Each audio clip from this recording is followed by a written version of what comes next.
Livre, leve e solto, tô de volta com mais um episódio do nosso podcast. Virou mania, a cada semana um convidado diferente e muito assunto legal pra você. Você que me acompanha no Instagram, WM Livre, leve e solto, no Twitter, W Livre, leve e solto e, é claro, no nosso canal no YouTube, Livre, leve e solto. Olha, como rendeu o papo com o Dr. Clóvis Munhoz. Esse cara tem muita história. Ele contou uma história aqui do Evaristo de Macedo e tá bombando nas redes sociais. E você já tá vendo aqui o meu convidado, o jogador mais malandro da história do futebol, Dé, o Aranha. Ou eu tô enganado, Aranha? Wagner, tu tá meio prejudicado, Wagner. Prejudicado, Aranha? Tu tá meio prejudicado. Tá com a latinha meia, essa barbinha aí. Eu deixei a barba pra dizer que eu sou um cara mais experiente, mais rodado. Eu nunca fui malandro, cara. Eu nunca fui malandro. E você com essa latinha, você é malandro aonde, Dé? A minha latinha eu reconheço que tá amarrotada, precisa de uma lanternagem. Mas a malandragem, malandro, eu não vou perder nunca. Afinal de contas, eu não sou o cara que tem a manha. É verdade.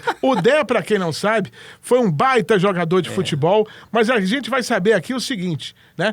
Ele realmente foi esse artilheiro todo que ele diz, porque a gente brincava nos corredores da Rádio Tupi que ele fez mais gols do que o Gerson. Só que o Gerson foi campeão do mundo em 70. Será que o Gerson fez mais gols que o Dé, que era centroavante? Já já vamos tratar desse tema. Lembrando que você me acompanha no Instagram, no Twitter e também no YouTube. Você pode participar e no final do nosso episódio você concorre a um almoço para 4 pessoas no Balbinos Costelão. A melhor costela do Rio, o melhor cupim do Rio. Olha aí, ó. Balbinos, delícia de costela desde 2016. Você gosta de cupim ou gosta de costela, né? Mas eu sou tamanduá pra comer cupim, rapaz. Eu gosto adoro, de picanha, Eu cara. adoro cupim. Adoro cupim. Aquela carne com gordura no ponto certo. Não é um bom negócio, e a costela do Balbinos também faz a diferença. Você que quer concorrer, é só curtir, compartilhar, dar um like, ativar o sininho e acompanhar a gente nas nossas redes sociais. Você pode levar, então, fazer uma média com a família toda, levando esse almoço para 4 pessoas no Balbinos Costelão. E aí você aproveita o arroz com costela, o cupim, né, o bolinho de feijoada, o pastel de costela. Tem uma variedade maravilhosa lá no Balbinos Costelão, que fica na Praça do Bandolim, em frente à estação do BRT, realmente lá em Curicica, só para você. No final do nosso episódio, eu vou lá no nosso Stories revelar o nome do vencedor ou da vencedora da nossa promoção. Você se considera o jogador mais malandro do futebol em todos os tempos ou não? Não. Claro que não. Eu sou um caso meio à parte no futebol. Porque eu sempre fui assim, Wagner. Sempre usei de muita sinceridade. Sempre fui autêntico. Não gosto de mentira. Não gosto. Gosto até de repente, contar os causos, né? Em que, de repente, você, dentro da história, aumenta ou diminui alguma coisa, mas nunca gostei de trairagem, nunca gostei de ter 2 caras. Inclusive, eu sou autor de uma palavra que talvez tenha se tornado unanimidade nacional, que é o traíra. O traíra é de minha autoria. Na verdade, o traíra é um peixe da água doce que come os outros peixes. E nos anos 70, quando eu fui para o Vasco, a gente inventou muita gíria, muitas palavras que estão incorporadas hoje dentro do linguajar do Brasil. Por exemplo, o ensaboado. O ensaboado também é eu que sempre usei essa maneira de falar. Então, Wagner, autêntico. Vou procurar ser autêntico aqui, mas malandro, só se for o bom malandro, que não bebe, que não fuma, que nunca perdeu noite de sonos, apesar de ser um bagaceiro de primeira. Meu negócio era mulher. Eu gostava era de mulher. Agora, ficar enchendo as cornetas, deixando de treinar, isso jamais eu fazia. Porque a gente tinha, Wagner, uma obrigação com os companheiros. Porque nós trabalhávamos por produção.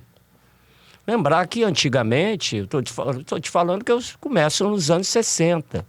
Eu fui para o Bangu com 17 aninhos de idade, em 1966 para 67. Entendeu, Wagner? Então eu digo produção por quê? Porque você precisava ganhar os jogos. O salário era muito pequeno. E aí tinha um bicho. O bicho é que era o segredo da coisa.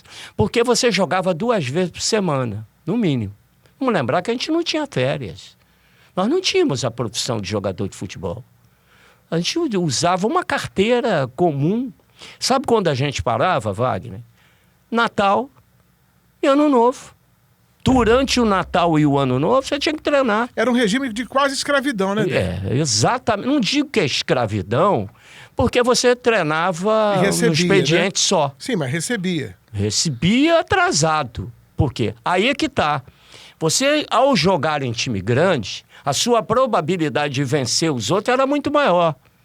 No Bangu tinha um Castor de Andrade, que manipulava, às vezes, a arbitragem e dava dinheiro a rodo. Então, para mim, não tinha problema nenhum. Depois foi pro Vasco, cara. Pra ter uma ideia, dos 8 jogos que tu jogava no Vasco, tu ganhava 6, empatava 1 e perdia 1. Porque tinha timaço. E aí, então, você não mexia no salário. Era muito comum o salário ficar 2, 3 meses atrasado. Porque os clubes viviam do passe do jogador e das arrecadações. Maracanã, né, Wagner? Lotado. Lotado. 100 mil pessoas, o Maracanã estava vazio, cara. Não é isso? Eu joguei muitas partidas com mais de 150 mil. Lembrar que o Vasco e o Flamengo, o maior público da história do Vasco e Flamengo, é 175 mil e não sei quanto. O Flamengo até venceu esse jogo do Vasco. Eu estava nesse jogo. Então é muito orgulho isso, né? Porque... Vou procurar, o Wagner, aqui na nossa resenha, no nosso papo. Quem está aí de casa sabe disso. Eu não pipoco não, hein? Eu tenho muitas vitórias para contar na minha vida, mas tenho muitas derrotas também. E falo da derrota na maior tranquilidade. Então vamos lá. Vamos começar aqui, vamos voltar no tempo. Você surgiu no Olaria e foi para o Bangu. Você despontou numa preliminar e arrebentou com o jogo, né? Você arrebentou com o jogo e aí o Castor estava te vendo e te levou para o Bangu, né? Só que tem um detalhe. Jogar no Bangu era diferente. Hoje é uma realidade. Na tua época era outra totalmente diferente, né? E eu queria que você relembrasse um pouco, porque as pessoas não têm ideia. Você foi até um dos personagens do documentário que a Globoplay fez do Castor de Andrade, pela tua relação... bom coadjuvante nesse documentário. Você pela relação direta com o Castor. Que tinha com o Castor. Porque o Castor de Andrade era o dono do time, fazia e acontecia. E tinha gente que pipocava com ele. O que acontecia com os caras que vacilavam dentro do time, Dé? Bom, deixa eu te contar. Eu começo, então, jogando no Belfor Roxo. Esporte Clube Belfor Roxo. E o Paulo Ferreira, nosso querido Paulo Boi, que era o descobridor de talentos do Olaria. Eu posso dizer que, quando eu fui pro Olaria, o lateral direito era o Nelinho, o zagueiro central era o Miguel, o quarto zagueiro era o Joel Santana e o lateral esquerdo o Alfinetes. Lembrando que todos esses caras chegaram à seleção brasileira. O Nelinho foi destaque no Cruzeiro, jogou a Copa de 78. O Joel Santana é o Papai Joel. Papai Joel. Né? O Miguel foi zagueiro da seleção campeã do bicentenário em 76 nos Estados Unidos. Seleção que surgiu com o Zico naquela oportunidade. Quer dizer, então são jogadores que surgiram na Olaria e despontaram para o Brasil. Todos descobertos pelo Paulo Ferreira, Paulo Boi. E além do Russo, número 5, que fez aquele gol antológico aqui no Maracanã, vestindo a camisa a invasão corintiana. Isso aí. Lembra disso? Então, para tu ver a qualidade do time de juvenil do Olaria. Paulo Boi me leva. Bom, vamos lembrar que o Paulo Boi ainda descobre Romário, Ailton, Gonçalves, né? E tantos outros jogadores. E tinha o seguinte, ele sentava na boneca. Ele gostava. E a gente, malandro, tinha um preço a ser pago para você ficar nesse meio aí. Só tinha nego bom de bola, cara. Bom, a verdade é que eu vou pro Olaria, levado pelo Paulo Ferreira, e numa das preliminares de aspirantes, eu tinha jogado de manhã, cara. Eu tinha jogado na Pavuna, com o time de juvenil do Olaria, esse time aí, e nós ganhamos de 6-1 do time do Pavunense. Eu fiz 3 gols nesse jogo. Sabe qual era a zaga do Pavunense? Tu não vai acreditar, cara. Manguito e Osmar Guarnelli. Manguito, que brilhou com a camisa do Flamengo, e o Osmar Guarnelli, que do Botafogo. que era um craque de bola. Isso. Que acabou ficando, né, marcado por ter levado o chapéu do Roberto Dinamite. Naquele gol antológico, para mim, o gol mais lindo que eu vi no Maracanã. Esse em cima do Osmar. Mas aí o que acontece?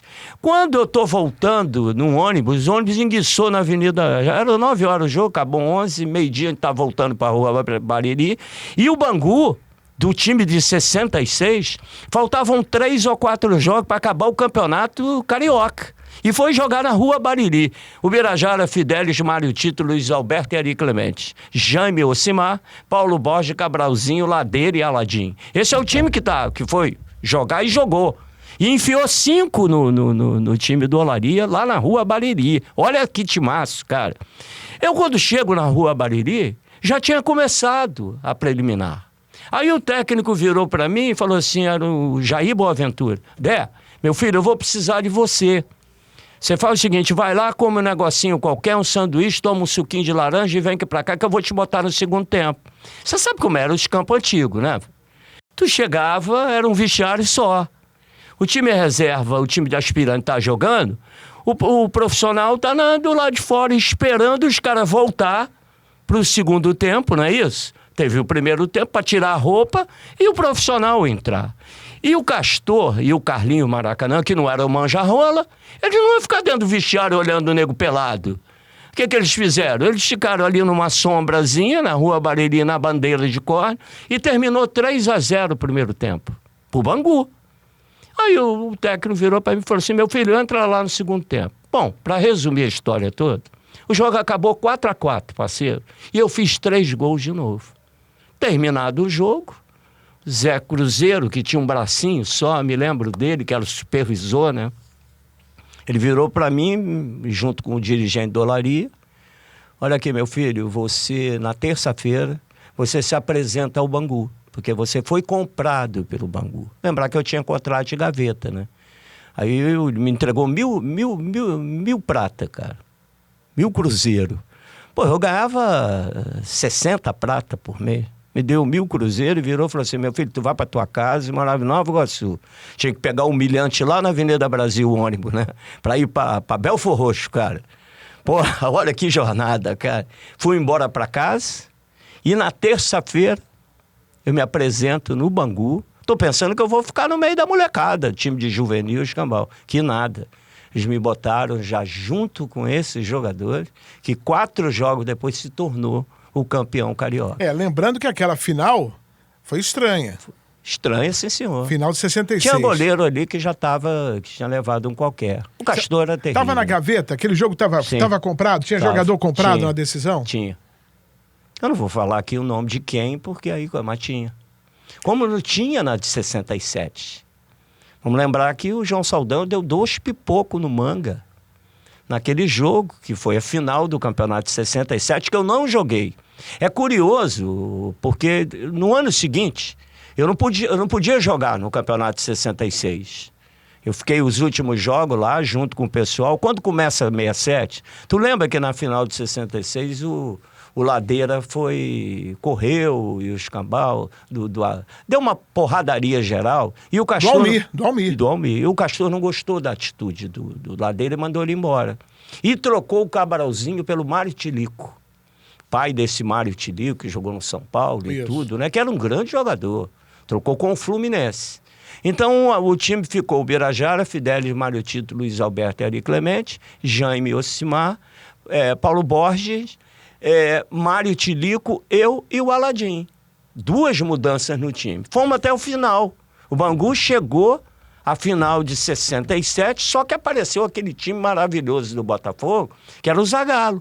Começando com o Zagallo, que trouxe... E quem deu o título foi o Gerson, né? O Gerson fez o gol do título. Né? Agora, e choveu muito nesse jogo e não tinha substituições. Agora me diga eu não fiquei nem no banco. O técnico era Ondino Vieira, conseguiu convencer o Castor de que o Del Vecchio, que era um jogador que jogou no Santos, um cara mais veterano, estava mais encorpado para jogar a decisão do que eu, que tinha 17 para 18 anos.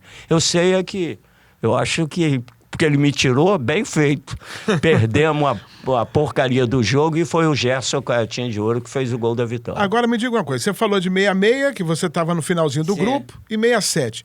Era uma coisa comum comprar jogador? Existia muito disso. Existia muito. Árbitros. O Castor, por exemplo, todo mundo sabe da história do Castor, não é? É curioso, Wagner, porque eu comecei a perceber isso. E eu me tornei mais ou menos assim, meio folgado, cavador de pênalti e tudo, porque os próprios árbitros chegavam para mim, como é que é, mano? Cai na área que não dava outra. Eu já comecei a tirar proveito disso. Bandeirinha pegava a bola, saía do lado, o nadador pega que a bola é nossa. Porra, malandro. Então eu vi que eu tinha que tirar proveito disso. E com o aval do Castor, eu comecei a fazer um monte de coisa. Fiz o gol de pedra de gelo, fiz o gol jogando areia na cara do goleiro, não é isso? Tudo isso eu fiz porque eu tinha imunidade, né? Tinha imunidade parlamentar, porque o Castor estava por trás e fazia tudo isso. E fiquei até 70, quando eu fui embora vendido para o Vasco. Mas vamos lembrar o seguinte, que a partir de 68 o Castor já não é mais aquele Castor que era nos anos anteriores, porque ele foi obrigado a abandonar o Bangu e deixar de lado, porque ficava mais preso e com problemas com a polícia mais do que tinha antes, né? Mas já a gente vai falar sobre o gol da pedra de gelo, a questão da areia, a polêmica com o Andrada, que foi goleiro do Vasco. Mas, por exemplo, as pessoas não têm ideia do que acontecia nos bastidores, né? Você já falou isso abertamente, a gente já conversou, eu sou amigo do Dé há anos, então tem muita história aqui que eu já conheço. Eu só não vou citar nomes aqui, mas o fato eu digo na maior cara de mas a gente pode falar o nome aqui, por exemplo. Teve um jogador famoso no Bangu que dormiu durante o treino. O que aconteceu com ele? Não, aí é outra história, aí é fato real. Mas é real, e é fofoca. Eu quase matei o cara. Então, quem foi o traíra? Quem foi o traíra da história? Não é que eu fui traíra. Você foi o dedo duro. Não fui traíra. Eu não fui. É pra contar isso agora do Marco Antônio? Pode contar. Bom, o Marco Antônio, isso aí já foi na revolta do Castor. Porque o Castor, ele fica no Bangu 63, 64, 65, 66 e 67. Depois 68, 69, ele dá uma saída, desaparece e volta em 83. Aí esses veteranos... Eu tinha voltado da Arábia Saudita, então eu vim para o Bangu também. E encontrei lá no Bangu uma porrada de jogadores, tudo veterano. Carlos Roberto, Moisés, Renê, Marco Antônio... E os cambal, e subimos. Botamos o time da Série da Prata para a Série Ouro. E isso trouxe o Castor de volta. Quem fez isso foi o Carlinhos Maracanã, não foi o Castor. Mas ele se animou tanto que depois de muitos anos ele retornou e montou aquele time maravilhoso do Bangu. Capitaneado pelo Marinho, pelo Artuzinho e tantos outros. O Bangu era para ser campeão brasileiro e ser campeão carioca. Aí ele foi garfado. Olha só, roubaram o Castor. Você vê como é que as coisas... Malandro é malandro. As coisas, né, Wagninho? Modificam. As coisas mudaram, né? E o que acontece? O Marco Antônio era do bagaço, cara. Marco Antônio jogava pra cacete, campeão do mundo. Campeão do mundo. O Marco Antônio era um cracaço de bola, mas não gostava de treinar, ficava nos Billy Night, perdia a noite de sono. E, mano, na hora do treino ele morcegava pra cacete. E a gente tá prestes a começar o treino. Vamos lembrar que o Castor tinha um tipo de uma fortaleza para ele, dentro do campo do Bangu, que ele ficava lá. Todo treino ele estava lá. Todo treino. É incrível isso, né? Mas ele também ali, ele usava, até a hora que terminava o treino, a fortaleza para fazer outras coisas também. Depois ele ia para outra. Mas a verdade é que o Marco Antônio, a gente está jogando aquela rodinha de bobo, vai começar o treino, né? Estamos aguardando o preparador físico apitar para aquele bobinho, né? O cara ficava no meio, nego toca daqui, toca dali. Eu olho para o lado numa baliza móvel, o Marco Antônio está com as duas perninhas esticadas e roncando, encostado com a cabeça na trave. Roncando, ele estava no bagaço. Aí, rapaz, a bola caiu assim, quando eu vi o Marco Antônio dormindo. Eu falei, porra, malandro. Ah, é? Porra. joguei a bola pros caras e fui lá embaixo chamar o Castor.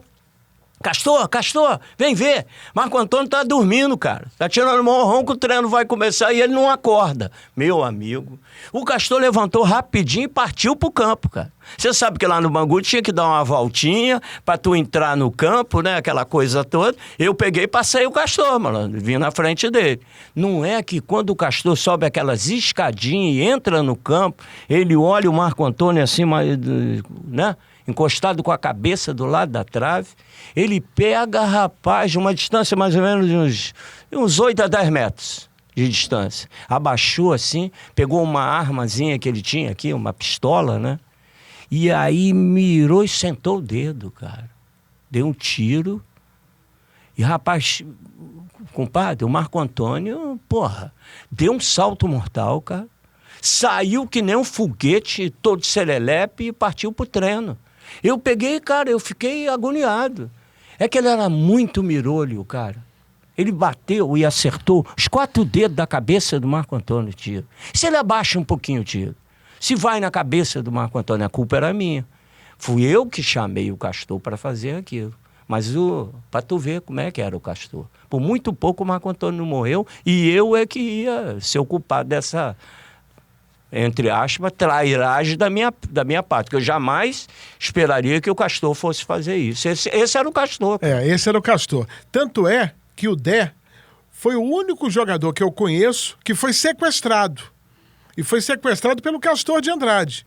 Porque você foi vendido para o Fluminense. Sim, fui sequestrado. Ficou o quê? Uma semana no Fluminense? Fiquei, E aí foi sequestrado depois e voltou para o Bangu? É incrível. E depois isso, foi para o Vasco, é isso? É verdade, cara. Isso foi no ano de 69, final do ano de 69. Eu me lembro do Almir de Almeida, que era um supervisor, um cara tinha 2 metros de altura, era uma dama, né? E os caras... E o Nelson Rodrigues, cara? O Nelson Rodrigues fez crônicas, aquela coisa. O Nelson Rodrigues era doente pelo Fluminense, né? E vamos lembrar que, era o Tele Santana, o técnico do Fluminense. Ele que pediu sua contratação. Sim, né? lá fui eu pro Fluminense. Final do ano de 69. E fico lá uma semana, treinando. Era o Antônio Clemente, o preparador físico do Fluminense nessa época. Eu fui lá, fiz tudo. Só não assinei o contrato. Quando, de repente, cara, quando foi iniciar a segunda semana que eu estava no Fluminense... Você posou com a camisa sim, do Fluminense? Fez sim. tudo. Eu fui capa da revista do Fluminense, que foi para as bancas. Depois tiveram que eu e o Flávio Minuano. Sim. Num forte em Copacabana, que tinha canhões. Tinham 2 canhões, o Flávio ficou do lado de um canhão, eu fiquei do lado do outro. E essa foto, eu tenho essa foto. Eu vou te mandar depois. É uma foto histórica.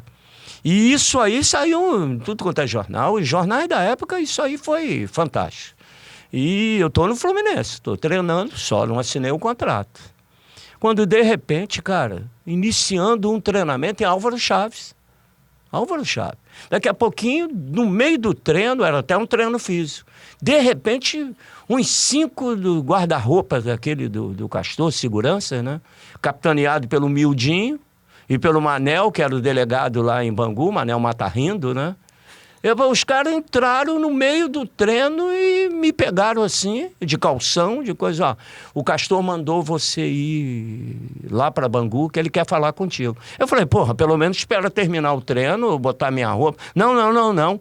Os caras pegaram a minha roupa no vestiário, os caras do Fluminense ficaram tudo embasbacados, né? Que negócio é esse? Me botaram no carro, me levaram para Bangu. Sabe o Castor? Lá para Fortaleza do Castor. Aí ele vira para mim e fala assim, olha, eu não vou vender mais você pro Fluminense, não. Você faz o seguinte, você fica uma semana em casa, sai, vai passear, vai para outro lugar, não dá entrevista para ninguém, porque você não vai mais pro Fluminense, não. Toma esse dinheiro aqui, me deu lá uma grana para mim não falar porcaria nenhuma. Vamos lembrar que você pertencia ao clube. Eu tinha 20 anos de idade, na minha época era 21 a maioria. E qual foi a repercussão da imprensa na época? Pelo amor de Deus, tu imagina. Um jogador sequestrado. Deus Hoje é uma loucura, imagina na época. Na verdade, até que quiseram me culpar, dizendo que eu que não queria ir pro Fluminense. Pelo amor de Deus, não foi nada disso. Na verdade, o Castor recebeu uma proposta maior de João Silva, do Vasco. me vendeu pro Fluminense por 500, os caras ofereceram 800. E ainda um monte de jogador nessa transação. A verdade foi essa. Então, eu, depois de 10, 15 dias de férias, né? Foi a única vez que eu tive férias na minha vida. Recebi uma graninha do Castor para mim ficar calado. E no começo do ano de 1970, 2 para 3 meses depois, eu fui vendido para o Vasco. E aí foi a história do primeiro jogador sequestrado da história. Eu acho que primeiro e único, acho que ninguém foi sequestrado. Mas o Castor podia fazer isso. E você achou o quê? Por que passou na tua cabeça, cara? Eu ia achar o quê? Com 20 anos de idade. Quando você entrou no carro, o que você imaginava? Eu imaginei, que vai acontecer ainda comigo? foi de calção e não sei o quê, de tênis, aquele tênis chinfrim, né? Aquelas camisas de treino. E os cambal foi embora, não. Os caras, eu sabia que ele não ia mandar me matar. Eu não tinha feito porcaria nenhuma para ele mandar me matar. Eu valia uma grana, todo mundo me queria, cara. Todo mundo me queria, eu era o pica das galáxias lá no Bangu, no meio dessa, né? Já não era aquele timaço. Só tinha eu e o Aladim e o Luiz Alberto. Os últimos do Moicano foi o Luiz Alberto, que depois virou técnico. O Aladim, que foi vendido no mesmo dia que eu. Olha só, o Aladim foi pro Corinthians e eu vim pro Vasco. Porque teve que fazer uma reunião extraordinária em Bangu para poder vender a gente. De novo. Entendeu? Porque venderam a gente 2 vezes, só que... Mas ele recebeu o dinheiro do Fluminense? Chegou a receber? Não. Se ele tivesse recebido o dinheiro, ele tinha mantido a palavra então dele. Eles demoraram a pagar e aí recebeu a proposta. Precisava alguma documentação, algum troço qualquer. Foi muito triste. Foi muito triste porque eu não tive culpa nenhuma.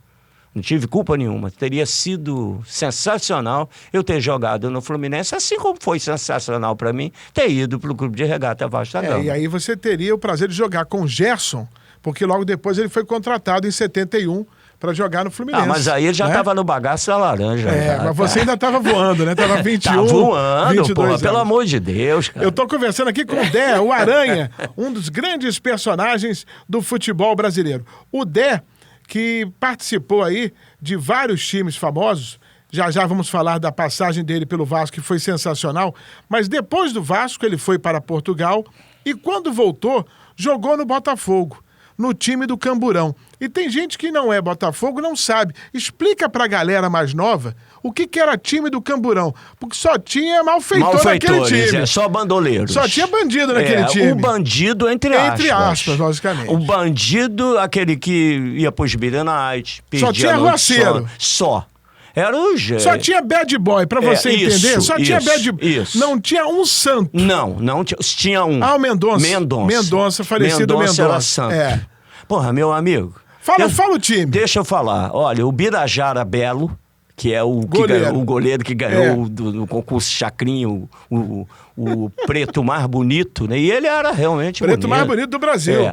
Perivaldo, Osmar, Renê, Rodrigues Neto, Mário Sérgio, Paulo César Caju, Carbone, Ademir Vicente, Manfrini, Gil Cabeção, Nilson Dias, Dé Aranha. Tu quer mais, cara? Só bad boy. Só bad boy. Paulo César Caju era uma desgraça, uma personalidade impressionante. O Mário Sérgio.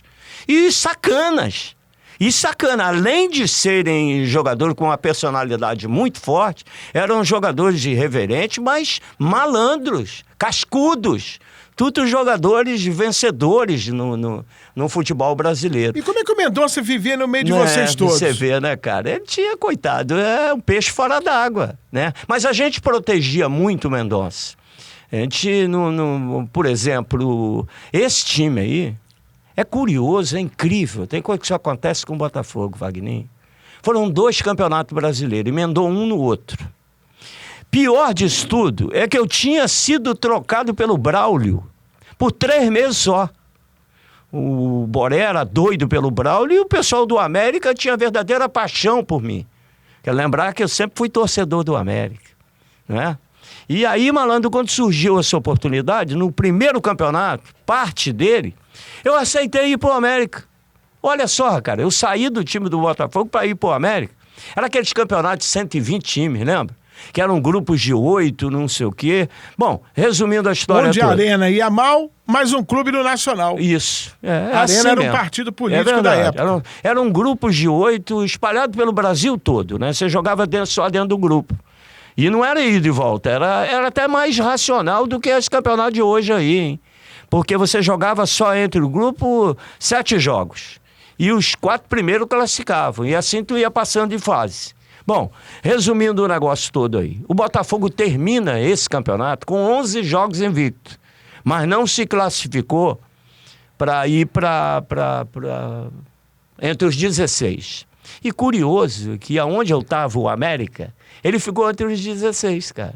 Foi melhor até do que o Botafogo, né? Mas não se classificou para ficar depois entre os 4 finalistas.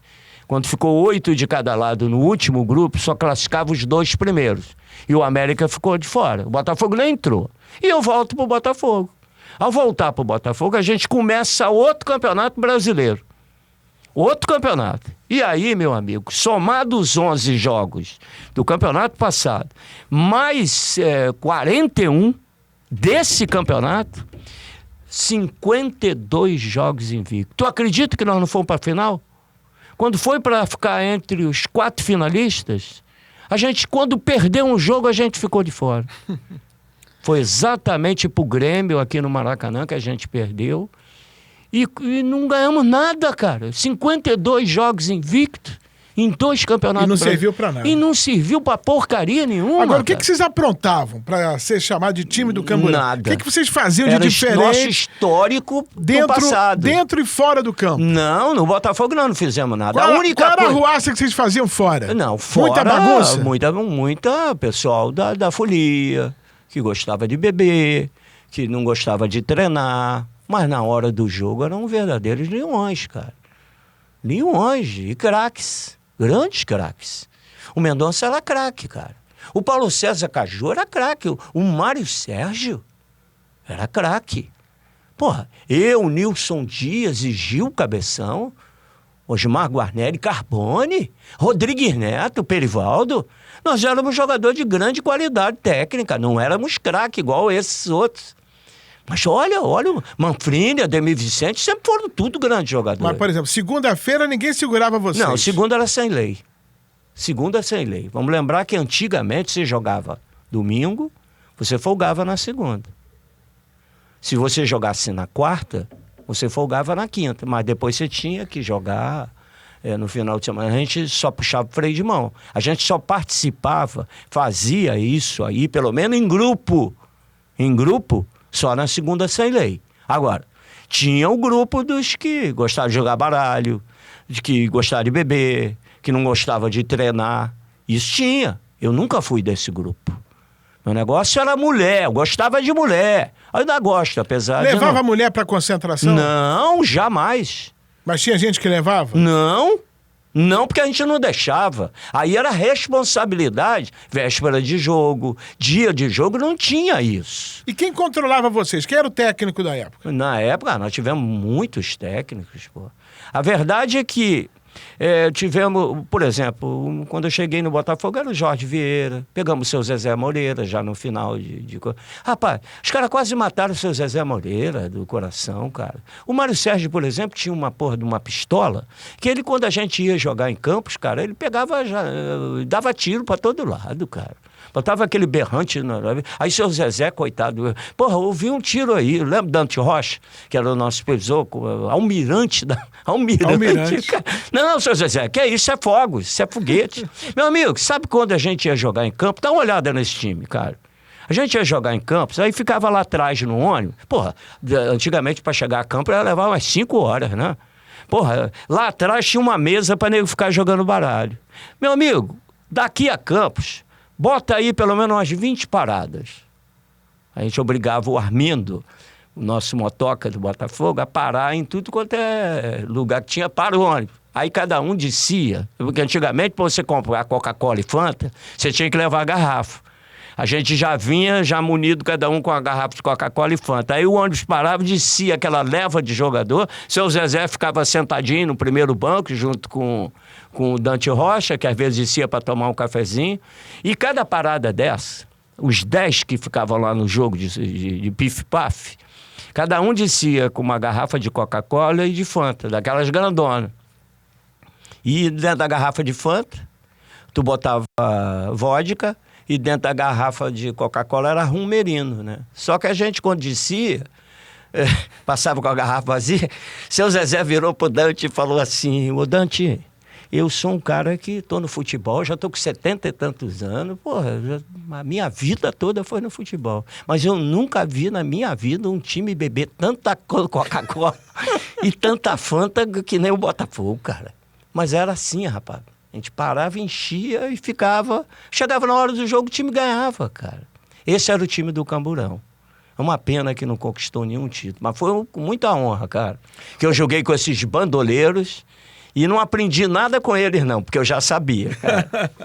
Outra coisa interessante, eu estou conversando com o Dé aqui, porque o Dé é um contador de histórias. Mas são histórias reais. Por mais loucas que você acha que pode não ser, mas elas são verdadeiras. Reais. Por exemplo... O Dé jogou no mundo árabe. Joguei. Jogou no mundo árabe.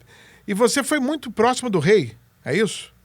Na verdade, porra, eu e o Rivelino, nós éramos. É? Foi no Al Hilal? Al Hilal. O Rivelino é o primeiro jogador a jogar no Al Hilal brasileiro. Eu sou o segundo. Porque ele foi na frente, eu fui no ano seguinte. Mas vocês jogaram juntos? Chegaram a jogar? Juntos, jogamos juntos 2 anos no Al Hilal.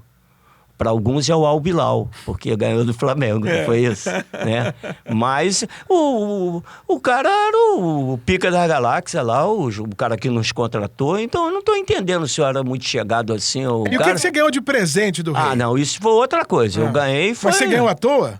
Ganhei à toa quando eu vim embora. Sim. Quando eu vim embora... Olha para aquela câmera e diga o que você ganhou do rei. Não, o que eu ganhei do rei foi um Rolex de ouro que eu vendi pro Castor. Só. Aqui, você ganhou um Rolex e vendeu pro Castor? Vendi pro Castor. Como é que eu ia usar Rolex aqui no Brasil? Mesmo naquela época. De ouro. Foi o presente que eles deram, porque fechou o mercado, né? Em 82, quando nós voltamos, o mercado ficou fechado durante 10 anos. Mas você ganhou muito dinheiro lá ou não? Olha, foi um lugar onde eu pude ganhar um pouco mais de dinheiro. Porque a gente foi para lá para ganhar em dólar. Foi aí que deu para dar uma equilibrada. Porque antes... Era muito difícil, Wagner, você ganhar dinheiro. Para tu comprar uma casinha, por exemplo, aí levava anos. Você ganhava uma luvazinha e dependia dos bichos para você comprar alguma coisinha à prestação. Nada contra o Gabigol. Nada contra o Gabigol. Dá uma olhadinha, salário de 1,5 milhão do Gabigol. Sem nenhum compromisso em trabalhar por produção. Salários não atrasam. Um cara que ganha 1,5 milhão de salário hoje, eu não estou aqui cornetando o Gabigol. Eu estou dando um exemplo.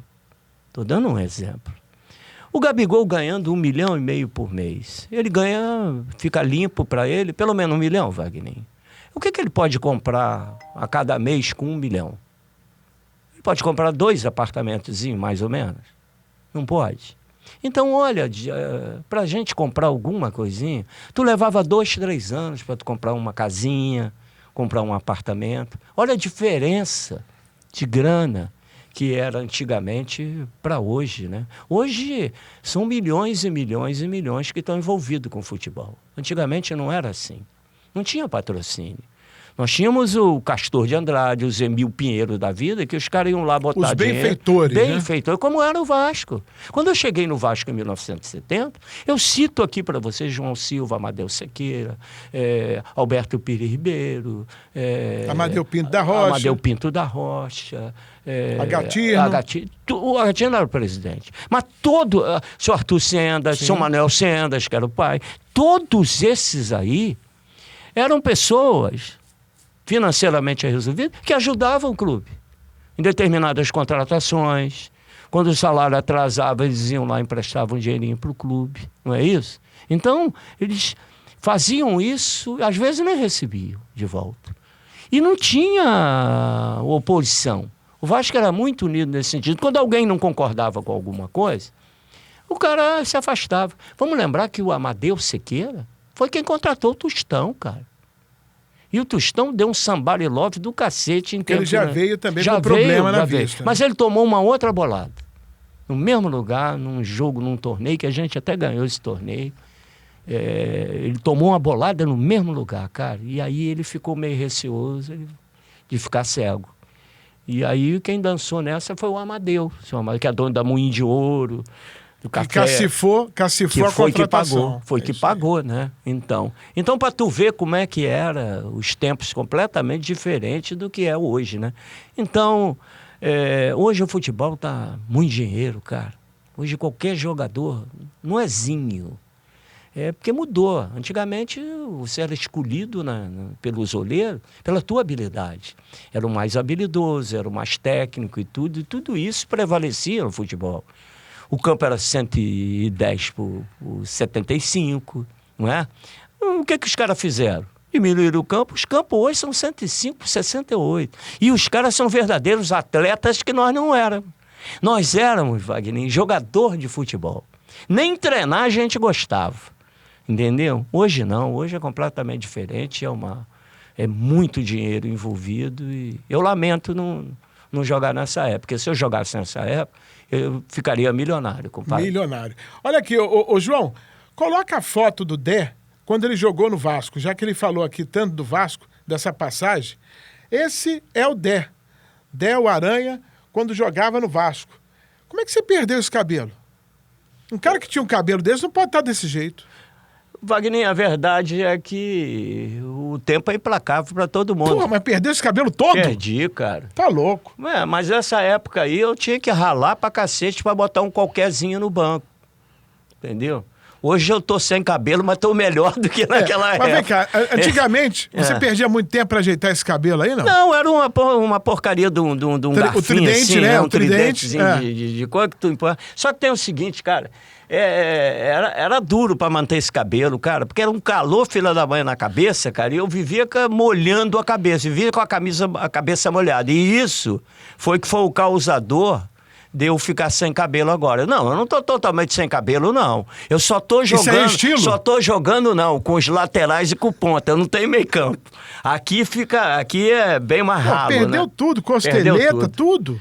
Sobrancelha, perdeu tudo, cara. Até o bigode eu perdi, tinha tudo, cara. Meu Deus do céu. Você era feliz e não sabia nessa época? Eu era feliz e não sabia, cara. E o mulherio, cara, aí nessa foto... Você já era casado aí, não? Não, que casado? Casei com 30 e poucos anos, rapaz. Fala sério. Com a Dona Rose? Com a Dona Rose. Porra, aproveitei a vida. Porra, por isso que deu certo eu ficar com a mesma mulher. Porque se eu casasse novinho, eu ia pular a cerca toda hora, cara. E por falar em pular a cerca, coloca outra foto aí, João. Coloca outra foto pra ver se ele reconhece quem é. Coloca outra foto. Quem é esse cara aí? Rapaz, essa história aí... Quem é esse cara aí? Explica primeiro quem é. Esse é o Coalhada. É o Coalhada. Mas esse ali por trás do Coalhada... Ali por trás do Coalhada está o Chico Anísio, que era muito amigo do Mário Travalini. E a gente, ao ir pro Vasco, principalmente no período 73, 74, era o Mário Travalini o técnico. Como o Chico morava na Lagoa, do lado da concentração do Vasco. O Travalini convidou o Chico para ir fazer uma visita a gente. Eu quero lembrar para todos que o Chico Anísio, no ar, era completamente diferente do que as pessoas estão pensando que era sacana. Não, ele era um cara normal, não era muito brincalhão. Bom, resumindo a história toda. A convivência com a gente, o Chico passou a frequentar a nossa concentração. No meio da semana, começou a ir à noite, começou a jantar com a gente, toda vez que a gente estava concentrado na Lagoa, aparecia o Chico. Se tornou um hábito. E ele fazia shows na Lagoa, no Teatro da Lagoa, todo final de semana. E a gente tinha por hábito ir também. E com essa convivência, já existia esse personagem. Esse personagem já existia. Não foi inspirado em mim. Inspirado em mim foi a vestimenta do personagem. E ele só botou esse bigode aí para homenagear o Rivelino. Que o Rivelino tinha um bigodão. E quando ele botou esse troço, foi meu cabelo. Ele botou o meu cabelo. Ele vestiu o meu cabelo no Coalhada e botou o bigode do Rivelino. Porque eu também... E o Chico pegou muitas coisas nossas. O jovem do bundão, que a gente Você fala. criou, né? Você usava o termo bundão. E o jovem, que era personagem do Chico, começava a usar. Ele usou algumas coisas nossas pelo papo, pela resenha, pela amizade que ficou, né? E eu me tornei um grande amigo do Chico e agradeço de coração eu ter participado aí desse personagem antológico, né? Que ficou aí para todos. Quando eu falo que o Dé era malandro, e ainda é malandro, ele se tornou o maior cavador de pênaltis da história do futebol brasileiro. Isso é verdade. Quantos gols você já fez na vida? Não contava. 400? Assim. Não fiz tudo. Não? Menos? Não. Então o Gerson tem razão, fez mais gols que você. Nunca, impossível. Porque você só é lembrado pelo gol da pedra de gelo e pelo gol da areia. Não. Explica pra galera o que foi o gol da pedra de gelo, que você deixou o Reis totalmente batido. Zagueiro do Flamengo. Eu quero lembrar pra você que eu era atacante, cara. O Gerson era um jogador de meio campo. O Gerson fazia gol, fez gols maravilhosos, por exemplo, final de Copa do Mundo. O campeonato de 67, que o Botafogo ganhou. Deu título. Ele fez gol mais importante. Eu tô brincando aqui porque a nossa resenha, né? Claro. Né? Nossa, eu... E o Gerson não concorda, ele acha que fez mais gol do que eu, mas não fez. E não fez, né? Não fez. Só foi mais jogador. Ele foi muito mais. Muito mais artilheiro não foi. Mas olha, até não tem como comparar eu com o Gerson. Característica completamente diferente. Não é legal isso. Em termos de título, ele ganhou mais do que eu. Mas eu era um jogador, dentro da minha maneira de jogar, era muito bom, não era craque. Porque tinha outros jogadores melhores do que eu. Agora o Gerson não, o Gerson foi diferenciado. Agora, eu fiz esse gol pelo Bangu. Eu quero lembrar que isso aí, faltavam 2 jogos para acabar o Campeonato Carioca de 1969. O Flamengo era um líder do campeonato, 1 ponto à frente, se eu não me engano, do Fluminense. Quem foi o campeão de 69? Foi o Fluminense? Foi o Fluminense. 69 e 70, né? Não, 70 foi o Vasco. 70 foi o Vasco. Foi o Vasco. Foi 69. Não fui campeão no Vasco, não, porque eu fui durante o campeonato, vendido pro Vasco, e não pude jogar, né? Mas, de qualquer maneira, esse jogo... Faltavam 2 jogos para terminar o 69. Já não era o Bangu.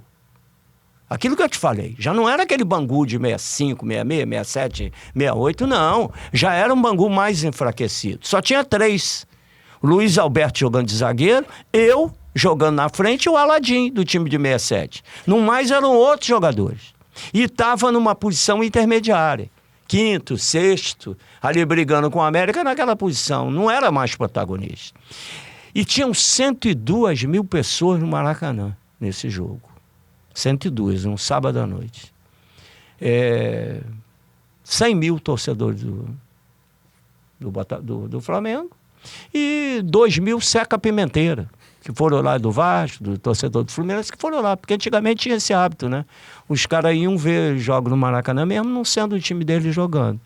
Bom, eu sei que deu zebra, cara.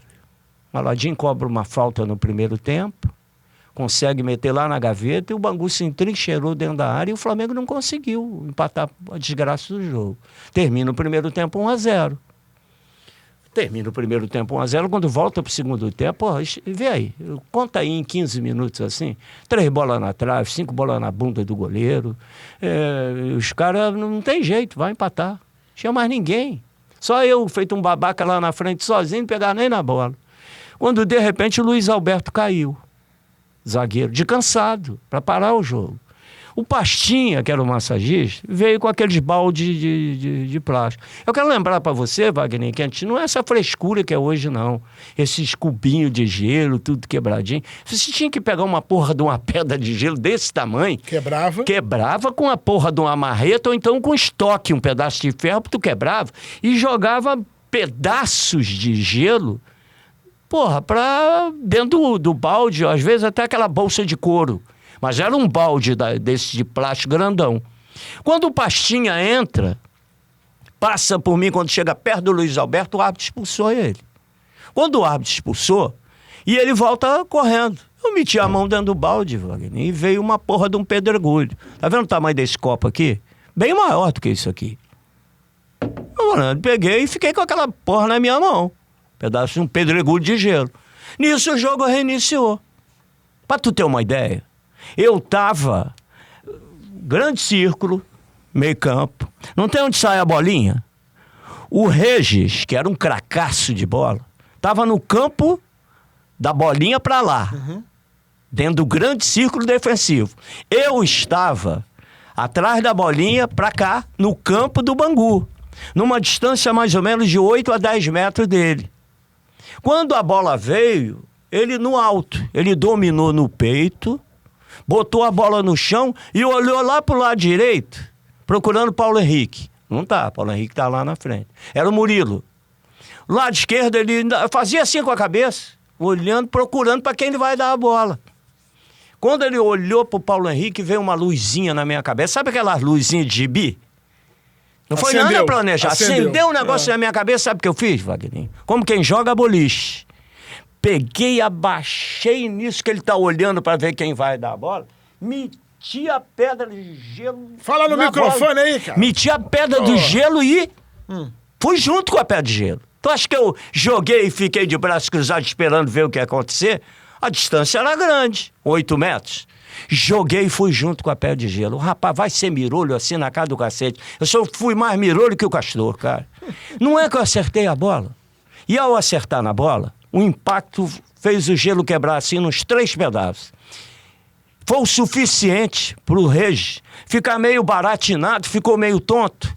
E deixou a bola do lado assim, ficou que nem um peru, ferrado. Não sabia para onde olhava, o que fazia. Eu consegui dar um bico na bola e ir embora com a bola. O goleiro saiu do gol, que antigamente o goleiro podia te agarrar, que era só falta, ele não era expulso. Eu dei o drible na vaca do goleiro, acho que o goleiro foi o Marco Aurélio. Peguei a bola e... Malandro, é porque o Jorge Ben, que era torcedor do Flamengo, não era torcedor do Bangu. Porque se ele fosse torcedor do Bangu, ele não tinha feito a música Fio Maravilha, não. Faria pra Seria você. De Aranha Maravilha, porque eu tive a humildade de não entrar com bola e tudo. Eu peguei, malandro, dei o drible na vaca, fui caminhando e cheguei na portinha do goleiro do gol assim, empurrei a bola pra dentro do gol. Resumindo a história toda. O jogo acabou 4-0. Eu fiz mais um gol e o Aladim fez outro. E o Flamengo perdeu o campeonato por causa desse jogo. Bom, para mim sair do Maracanã, imagina as entrevistas minhas depois do jogo. Sacaneando, tirando onda, chamando... Eu, malandro, olha só, cara. Moleque de 20 anos, 19 para 20 anos. Babaca. Comecei a tirar onda com os caras, chamando o torcedor do Flamengo de otário, de bundão, que o malandro era eu, e não sei o que, não sei o que lá. Imagina que hora que eu saí do Maracanã. 3 horas da manhã, dentro de um camburão do carro da polícia, para os caras me levar para Nova Iguaçu. Bom, tu acha que acabou a história? Eu vou pro Vasco. E não tem nada a ver. A torcida do Flamengo, puta da vida comigo, é esse. Eu não adorava quando ele me enfiava a porrada. Bom, campeonato... Quando é que o Flamengo foi campeão depois? Flamengo 72? Foi campeão, 71 não foi. Não, 72 porque ganhou aquele 72. título em 7 de setembro, que Isso foi a primeira aí. vez Então que eu fui deixa eu ao te contar estádio. uma história. Em cima do Fluminense, foi um Fla-Flu. Então, deixa eu te 2 a 1 contar uma história. Flamengo. 72? Isso aconteceu em 69, hein? Tu imagina. 2 anos depois, eu tô em casa, domingo à noite, assistindo o filme Cantando na Chuva, com Johnny Cash. I sing in the rain. Tô lá no sofá, esticado. Eu sou de que time? Do Vasco. Do Vasco. 72. Meu amigo, você sabe que antigamente, quando um clube, o Campeonato Carioca era referência nacional. Era o maior campeonato do país, não é isso? As festividades aconteciam no Brasil todo. E tinha a Fla Iguaçu, que era uma facção da torcida do Flamengo muito grande. Os caras passavam de ônibus na minha casa, filho da p... seu puto, seu traíra, fez nego jogar a pedra na minha casa e um cacete. Torcedor do Flamengo, porque eu morava ali no Nova Iguaçu. Então, meu amigo, estão os caras comemorando aquelas carreatas e quando de repente um puto qualquer daqueles falou pros caras, vamos lá na casa daquele filho da mãe daquele aranha, daquele traíra do cacete, meu amigo. Imagina um bloco de carnaval. Imagina 200 pessoas mais ou menos fechando a tua rua que tu mora. E quando tu tá assistindo, Cantando na Chuva, entra aquela porrada de nego tudo mamado dentro da tua casa, com bandeira do Flamengo e tudo. Bom, eu fiquei umas 3 horas à mercê da torcida do Flamengo. Eu nunca beijei tanta bandeira do Flamengo na minha vida, nunca apanhei tanto. Prenderam a minha mãe e meus irmãos no banheiro, lá eles ficaram. E foi preciso o delegado de Nova Iguaçu, porque nem a polícia militar de Mesquita, com aqueles fusquinhos antigos, conseguiu me tirar da mão dos caras. Foi o delegado Juarez Lisboa, que é pai do atual prefeito de Nova Iguaçu, que conseguiu convencer os caras a ir embora da minha casa. Mas quebraram tudinho. Levaram tudo que eu tinha em casa. Essa foi a vingança. Se arrependeu? A vingança. Eu não arrependi porra nenhuma. Arrependi de quê? Ué, eu fiz o meu papel. Eu lutava pela sobrevivência. Eu precisava ganhar o jogo. Por isso é que as pessoas acham que o tipo de malandragem que eu fazia por necessidade. E o gol de areia? O gol de areia já é... Que você ferrou a vida do Andrada. Já foi depois do gol do Andrada, do Gelo. Isso. Mesmo ano. Eu quero lembrar que o Andrada tinha um hábito de fazer a marcação. O Andrada, para quem não sabe, foi goleiro do Vasco, Uruguai, um dos maiores goleiros da história do Uruguai. E do Vasco também. Do Vasco também. Campeão, multicampeão no Vasco. Era um goleiro que tinha as manias dele. E quando eu jogava no Bangu, já te falei, eu tinha habeas corpus para fazer o que eu queria. Os árbitros não me coibiam de nada. Muito pelo contrário, me incentivavam a fazer coisa por causa do Castor. Bom, até 67, né? Porque depois não. Depois o Castor se afastou, a roubalheira pro nosso lado não tinha mais. Não tinha. Bom, o Andrada usava algodão, chumaço de algodão, molhado nas cabeceiras das pequenas áreas, um pouco mais à frente, para ele ter o posicionamento da saída dele de gol.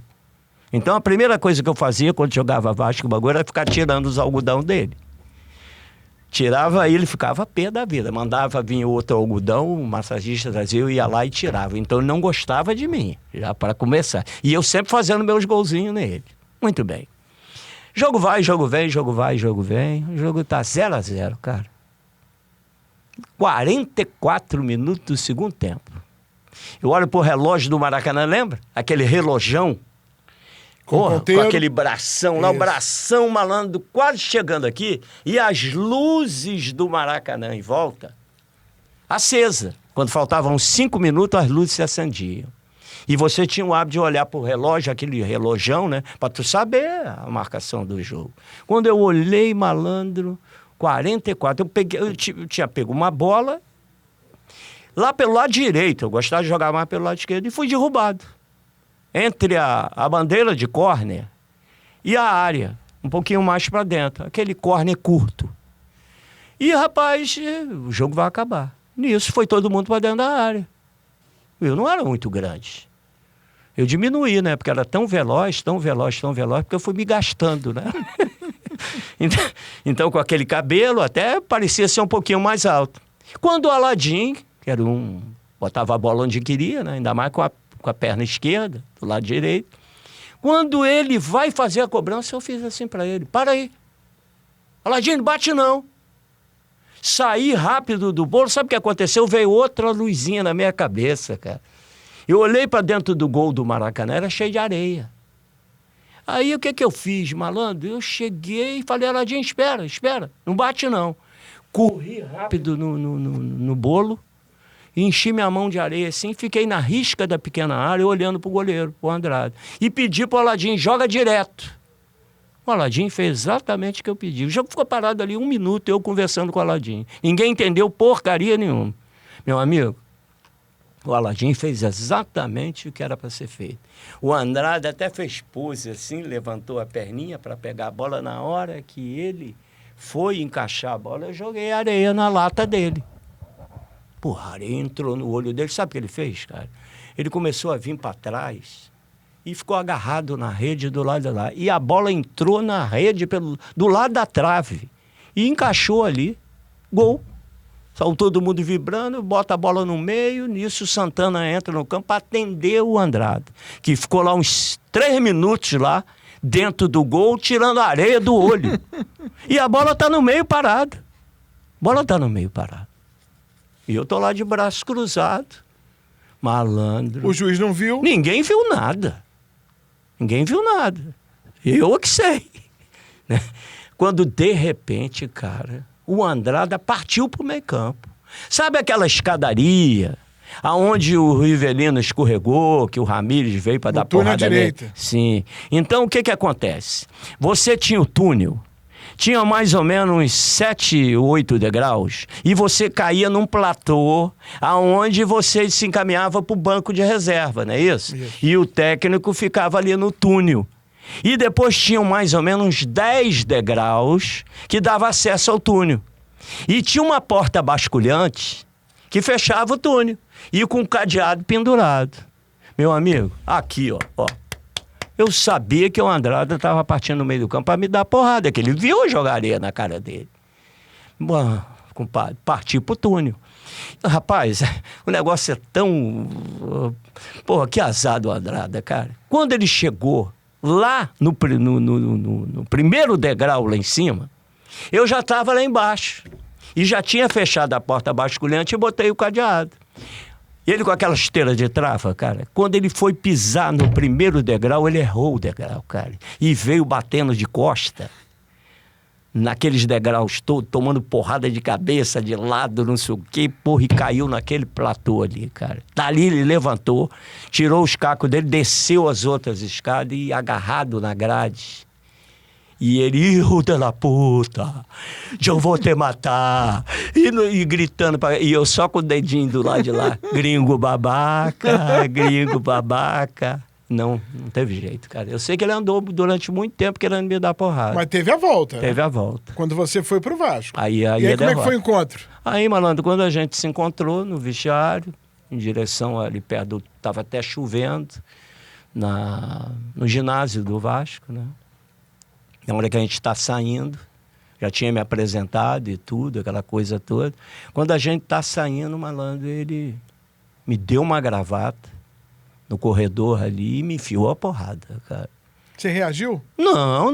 Deixou, não deu nem tempo de reagir, né? E o pior, um monte de pessoas, um monte de jogadores vendo e o cara, ninguém fez nada.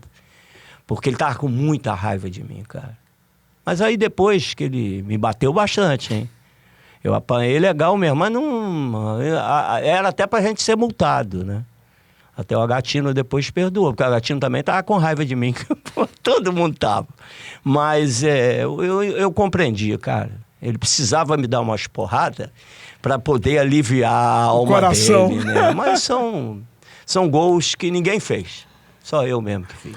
Olha aqui, o papo hoje, você viu que tá um pouco maior, porque normalmente o nosso papo é reduzido, porque o Dé tem muita história.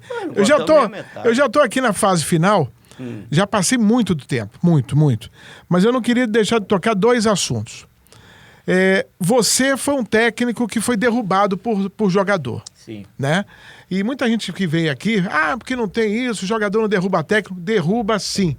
E o Dé é prova disso. Ele foi técnico do Botafogo e foi derrubado por jogador, né, Dé? Mas eu derrubei técnico também. Também derrubou? Primeiro também. Você derrubou. Então, conta essa passagem sua e a sacanagem que fizeram com você. Deixa eu contar que as duas foram no Botafogo.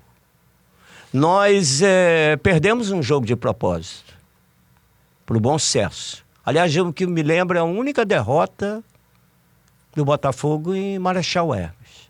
Ao longo, desde 77 que foi para Marechal, né? E esse jogo a gente perdeu para que o técnico não continuasse. Que era um preparador físico, que o Charles Boré colocou, no lugar do Jorge Vieira, que tinha ido para o México. Tinha recebido uma proposta melhor. Ele achou de colocar o preparador físico que ninguém gostava. E tinha o Sebastião Leônidas, que era o auxiliar técnico, que todo mundo gostava. E tinha sido dezenas de vezes técnico no Botafogo. Então, ao colocar o cara, eu não vou dizer o nome dele, porque ele ainda está vivo, em respeito a... Né? E também, se tivesse morrido, eu não falaria, em respeito à memória do cara. Mas aí a gente combinou para o cara não dar sequência, porque se ganha, vai ficando. E aí a gente perdeu o jogo e derrubamos o cara. Foi quando o cara colocou... Esse morreu. O Mariano. Tá. Que era delegado da Polinto, da Roubos e Furto, aquela coisa, um dos homens de ouro, né? Uhum. E que ele caiu na pré-eleição. Porque ele, sabendo disso, que ele era supervisor do clube, o que ele fez? Ele esculachou a gente. na hora que o Charles Boré apresenta ele como técnico, ele começou a esculachar tanto a gente, tanto, chamar a gente de bandido, que ele ia dar porrada, que a gente era moleque, não sei o quê, que ele começou a espumar aqui, né? Dando aquela tipo assim, bolha de sabão aqui do lado. Até que o Paulo César Caju vira e fala assim, eu me recuso a trabalhar com um ignorante, um cara que está acostumado a matar bandido, aqui não tem bandido não, boca de sabão e pó. E foi embora. E saímos todo mundo atrás dele. Foi quando apareceu o Zagallo, para ser o técnico desse time aí, que acabou ficando 52 jogos invicto, cara. Ou seja, isso existe mesmo no futebol. Existe. E comigo aconteceu no jogo Botafogo-Fluminense. Isso. Foi 7-1. O Fluminense precisava ganhar por 4 gols de diferença.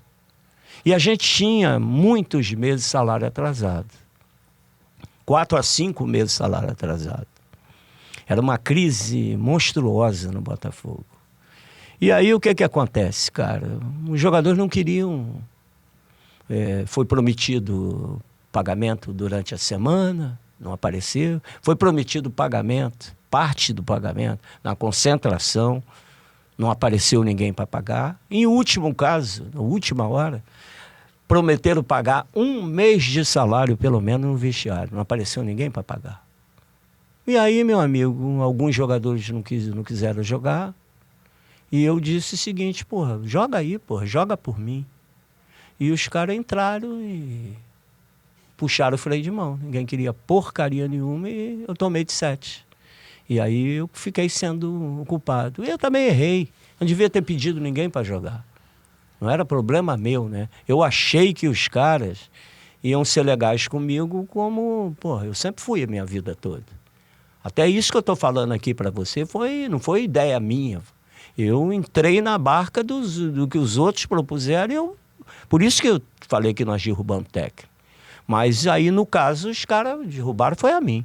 Porque ninguém se esforçou, muito pelo contrário. Mas quando o dinheiro não chegou, você sabia que algo ia acontecer? Sabia. Pior que não tinha ninguém, cara. Nenhum dirigente. Nenhum.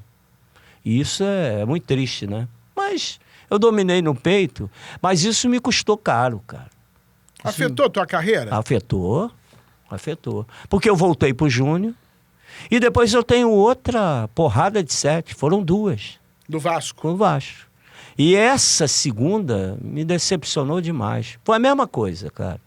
A segunda do Vasco... Mas os caras entregaram também nesse jogo? Não, a verdade é que eu me lembro que o Antônio Clemente, que era o supervisor na época, ele levou o time para jogar um amistoso lá no Vietnã, para ganhar $100 mil, porque o clube estava sem dinheiro, aquele sufoco do cacete, e deixou aqui na minha mão alguns jogadores de reserva e juvenis para jogar contra aquele timaço do Vasco. Quando deveria ter sido o contrário. Eu deveria ter ido para fazer o jogo amistoso lá e ele dirigia aqui o time do juvenil e reserva aqui contra o Vasco, né? Então, tomamos outra porrada de 7. E isso me magoou muito. Aí larguei, não quis mais continuar no Botafogo. Como eu tinha uma proposta para ir para o exterior, fui embora para lá. O Wagner, é curioso, porque uma aconteceu no mesmo dia, 29 de abril de 1994. Foi eu que monto o time para 95, campeão. Eu montei todo o time. Foi eu que trouxe Túlio, foi eu que trouxe Sérgio Manuel, foi eu que trouxe os jogadores todos. Eu montei o time para o Paulo Autuori e depois ser o campeão brasileiro. Continuei na base do Botafogo durante maio, o tempo todo. Volta e meia, eu voltava para dirigir o time principal. E no dia 29 de abril de 2001, 7 anos depois, no mesmo dia, na mesma hora, 19 horas, nós tomamos essa porrada de 7. É curioso isso. É, coincidência. Você que nasceu no mês de abril. Né? É curioso também. isso. Você que nasceu no mês de abril. Então tá aí, Wagninho. Quem bate, apanha. Quem apanha, não esquece. Eu fiz muita coisa ruim. Mas mentiroso, contar mentira, jamais eu vou contar. Nunca disse o nome de nenhum jogador.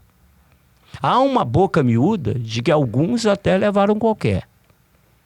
Mas eu não vou afirmar isso Quem tem que falar isso é o Carlos Augusto Montenegro. Ele sabe de tudo. Com certeza. E eu sei alguns que receberam. Mas aí faz parte da história. Eu tô acima, mais uma vez, bem, hoje com um tempo bem largo em relação ao que a gente faz, mas eu não queria terminar o papo com você sem você falar do Roberto Dinamite. Agora tu me né? falou, cara. O Roberto que foi seu amigo, seu parceiro no Vasco, continuou sendo depois, durante a vida, voltou a trabalhar com ele quando a gente trouxe ele para a Rádio Tupi, através do Gilson Ricardo, e você sempre presente ao lado do Roberto, que infelizmente nos deixou há pouco tempo. Queria que você falasse um pouco para fechar nosso papo Wagner, sobre o Roberto, porque o Roberto tem a ver com o Dé e o Dé tem a ver com o Roberto Dinamite. É curioso, Wagner, porque eu fiquei muito mais amigo do Roberto no final dele, nos últimos dias dele, a gente falando pelo celular, quase que diariamente, do que foi a gente como jogador. Não, nós nos demos maravilhosamente bem. Eu quero lembrar para você que no time do Célio de Souza, que ele era o protagonista, eu ficava vendo os jogos do time de juvenil. E foi depois que aconteceu o problema com o Tostão e que o Silva parou, nós fizemos um grupinho para ir falar com a Gatino para tirar o Roberto do juvenil e botar ele na equipe principal, pelo menos no grupo nosso. Então a gente gostava muito do Roberto, só que o Roberto era muito tímido em relação a nós, que já éramos mais cascudo e mais malandro, né? Então a gente protegia o Roberto. Lembrar que o Moisés, nessa época, foi quando a gente fundou o Bloco das Piranhas. Foi o Moisés que fez a segunda sem lei. No Vasco tinha muito mais malfeitores do que tinha lá nesse time do Camburão do Botafogo. E o Roberto não. Quando o Roberto teve o maior pega pra capar da vida dele foi quando ele se juntou a Jurema, que era uma mulher já bastante experiente, com 3 filhos e tudo. Imagina o conflito que o Roberto passou. Nós demos toda a cobertura para o Roberto e para a Jurema, nós jogadores. Porque era isso que a gente tinha que ter feito. Eu tenho o maior orgulho orgulho difícil, disso. você imagina na época. Imagina o conflito, as dificuldades que o Roberto enfrentou. A verdade, meu amigo, é que depois eu sigo a minha vida, o Roberto se torna, para mim, o maior ídolo da história do Vasco, com todo respeito a tantos outros que passaram, né? Mas o Roberto, para mim, é inigualável. E nas sequências da vida, né? Vai daqui, vai dali, aí a gente... ele se torna político, eu começo a trabalhar em televisão e tudo, e começamos a nos relacionar assim, de vez em quando, e ele sempre falando maravilhosamente bem de mim e eu dele. Até que ele se torna presidente do Vasco. E eu já estava trabalhando na Rádio Globo. E ele como presidente, ele não foi, o Roberto que foi como jogador. Mas eu sempre fiz questão de separar isso, Wagninho. Nunca separar, aliás, cobrei muito dos torcedores do Vasco. Por favor, o Roberto jogador não tem nada a ver com o Roberto presidente. Vamos separar as coisas. E a felicidade, cara, de poder ir lá junto da direção da Rádio Tupi, junto com o Gilson e com o Gerson, a gente colocar o Roberto no lugar do Paulo César Caju, que o Paulo César não quis continuar, ele estava afim. E aí a gente conseguiu botar o Roberto, e nesse período que o Roberto vai trabalhar com a gente na Rádio Tupi, ele tinha trabalhado em televisão e tudo, com o Edilson, né? O Roberto se transforma, cara.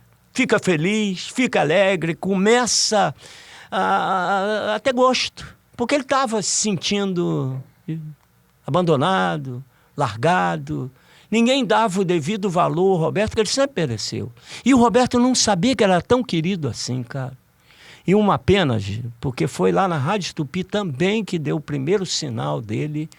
Ele sentiu uma dor e falou para mim. Foi comigo no Giro também. No Giro ele falou esportivo. para mim, porra, tô sentindo uma dorzinha aqui. Eu falei, Roberto, vê isso aí, cara. Ele vai ver isso. Ele vai no dia seguinte, tira uma ressonância magnética, acusa um entupimentozinho aqui no intestino. Sim. Os caras vão, mexem, mas a tomografia acusa um tumor já em estado avançado do outro lado, né? Então, sabe o que aconteceu depois disso? Ele não pôde mais vir para a rádio, mas todos os dias, Wagner, com orgulho eu falo isso, cara. Com que orgulho, e o Roberto dizia para mim, eu vou voltar, e a gente sempre falando a mesma coisa. Deus está presente, acredito. Ele, não, eu acredito, e não sei o quê. Honrou a Deus até o último dia da vida dele. Como foi bacana o Roberto. Não o Roberto jogador, não. Eu estou falando do Roberto, não estou falando do Roberto Gelabini. Rapaz, como esse rapaz foi maravilhoso. Para todos da família. Para as famílias que passou por ele, por todos da família. Como o Roberto era bom, cara. Como ele foi grande. E eu tenho orgulho de ter começado lá na Rádio Tupi, cara. A campanha que os torcedores do Vasco vestiram a camisa. Não foi a diretoria do Vasco, Wagner. Foram os torcedores do Vasco que fizeram uma vaquinha para homenagear o Roberto, com aquela estátua que está lá em São Januário. Como eu fico feliz por isso, cara. Muito, muito, muito, muito. E agora eu tenho uma meta. A primeira meta era colocar o nome do maior artilheiro e o prêmio da CBF. O Júnior Capacete me ajudou muito nessa, já está confirmado. O Roberto é o nome do troféu agora. Agora a minha missão é o gol ser reconhecido com uma placa no Maracanã. Aquele gol antológico de 1976, que eu participo do lance. Eu estava nessa jogada e não só fiz figuração, não. Eu participo da jogada completa. Eu só lembro de você na rede, agarrando a rede. Não, vem com esse papo não. Pô, depois eu vou te mandar o gol inteiro para tu ver. E esse gol, para mim, o mais bonito que eu vi. Merece do Maracanã uma placa. Ou não merece, Wagner? Claro que merece. Pela história dele, não só Sim. pelo gol, mas pela história, ele tinha que ser reconhecido da melhor maneira. Bom, pelo menos como artilheiro, é um prêmio já ficou, tá? A estátua do Roberto. Eu tenho certeza que ele está presente aqui nesse momento, espiritualmente, eu sei disso. E a alegria de ter reencontrado o Roberto nos piores momentos dele e ter podido ter levado para ele uma palavra de consolo e falar de Jesus para ele. E ele... Tenho certeza absoluta, Wagner, além de estar presente aqui nesse momento, está lá nos braços de nosso Senhor Jesus Cristo. Com certeza. Amém por isso. Com certeza. Aranha. Que isso, Wagner. Obrigado. Um beijo. Cara. E mas um você detalhe. precisa dar um tratozinho. Eu estou sentindo você Próxima meio vez você me vê... Por que você não tira essa barba, cara? Não quis. Não Acho quis. que é estilo. É estilo? É. Tu acha que tu... Tá mais parecido assim com James Caguei. Como é que é? James Caguei. Eu lembro, já vi filme dele. Esse é o Del Aranha comigo. Hoje o papo foi maior. E um detalhe, ele contou poucas histórias. Não contamos nem 10%, né? nem 5% das Mas como histórias. você seria o primeiro entrevistado do nosso podcast. Sim. Só que você foi inventando história. Foi saboado daqui, saboando ali, e aí, dando uma perna de anão daqui. A gente começou a conversar em 2023, já Mas estamos sabe em 2024. que é, Wagner? Tá morrendo muito amigo meu, 2025 você volta. Mas tá morrendo muito amigo meu, cara. Eu tô Olha, indo muito olha enterro. o táxi do além. O táxi, olha o o táxi nosso do além. Gilson Ricardo, o que falou De no tanto dia, que hein? pediu o táxi do além. Você sabe que na hora que eu tô indo embora, ele tá na rua. Na hora que eu desço a garagem ali da Tupi, ele tá esperando chegar. Sabe o que ele falou pra mim? O Aranha, tô aqui esperando o táxi do além. Zé Maria vai me pegar aqui agora e eu vou embora pra casa. Sabe o que aconteceu? O táxi do além pegou ele. Brincadeira à parte, esse é o Del Aranha, um dos grandes personagens do futebol comigo no nosso podcast. Lembrando que você acompanhou no Instagram, WM Livre Leve Solto, no Twitter, W Livre Leve Solto e também no nosso canal no YouTube, Livre Leve Solto. Já, no Stories do Instagram, vamos anunciar o vencedor da nossa promoção do Balbinos Costelão. E semana que vem, mais um convidado super especial só pra você.